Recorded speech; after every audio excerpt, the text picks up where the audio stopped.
Thank you for tuning into the Equity Channel, where we provide the highest quality stock market analysis to individual investors. Our goal is to help you improve your returns by keeping you up to date with everything you need to know.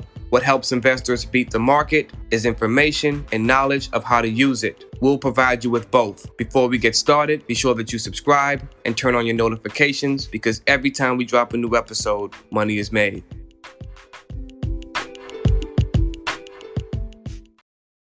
Today, I'm going to be sharing my research on some of the most undervalued sectors after adjusting for inflation.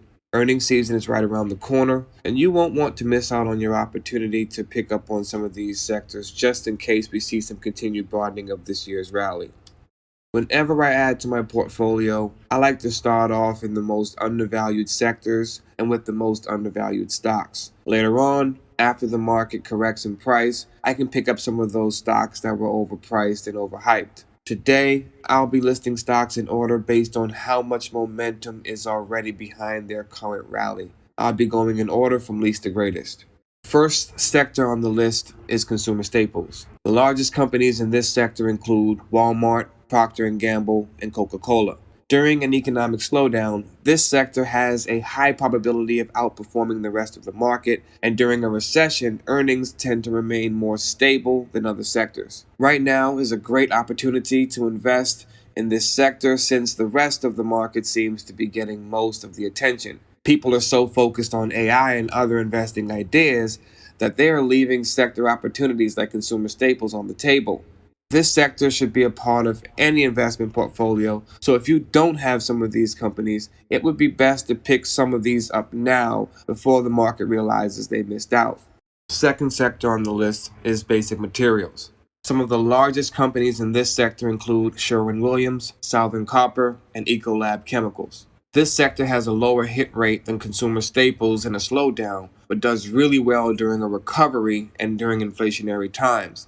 Basic materials has been picking up in performance recently as we start to see cutbacks in production and mining activity, also as we see greater demand for certain minerals. Investors who want to protect themselves against potential losses should always own this sector. Higher materials costs can always hurt some of the companies you own. Remember, their earnings are your earnings. If part of their earnings are going to be lost to higher materials costs, owning materials companies will always make up for some of those losses. If a recession hits, materials will not be a great performer as companies cut back on materials spending and force materials companies to lower their prices. But nonetheless, it's better to always prepare for every outcome. Like, for example, when real estate building is in a frenzy, owning commodities is not an option, it's a must. Next sector on the list is financials. Some notable names in this sector include Bank of America, American Express, and Progressive Insurance. The financial sector performs really well in high interest rate environments and during expansions. The market doesn't tend to perform well when financials are not at their best. Some of my previous studies show that this sector is a perfect fit for stock portfolios of any mix. The companies in this sector, banks in specific, love to return capital to investors through dividends and stock buybacks. This sector has a lot of momentum behind it this year and could see the run continue.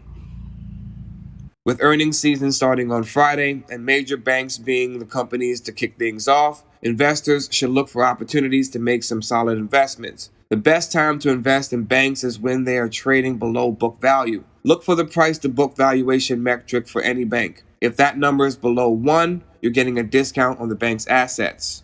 During this earnings season, if you start seeing banks falling in price, this could be your major opportunity to get those discounts you're looking for. Last but not least is the industrial sector. Notable names in this sector include Caterpillar, Honeywell, and General Dynamic. Industrials touch every area of the economy with their work, so the only period they don't perform well is in a recession. Other than that, if the economy is functioning in any positive way, these companies are hard at work. They manage supply chains, the cargo shipments from state to state, the import and export of goods, and all other forms of transportation. They also handle manufacturing of weapons, tools, and tons of other common household items. Similar to staples, this sector is going to give investors an opportunity to outperform during a slowdown, But unlike staples, they also give the opportunity to outperform during a recovery. Keep a healthy dose of industrials in your portfolio for optimal diversification.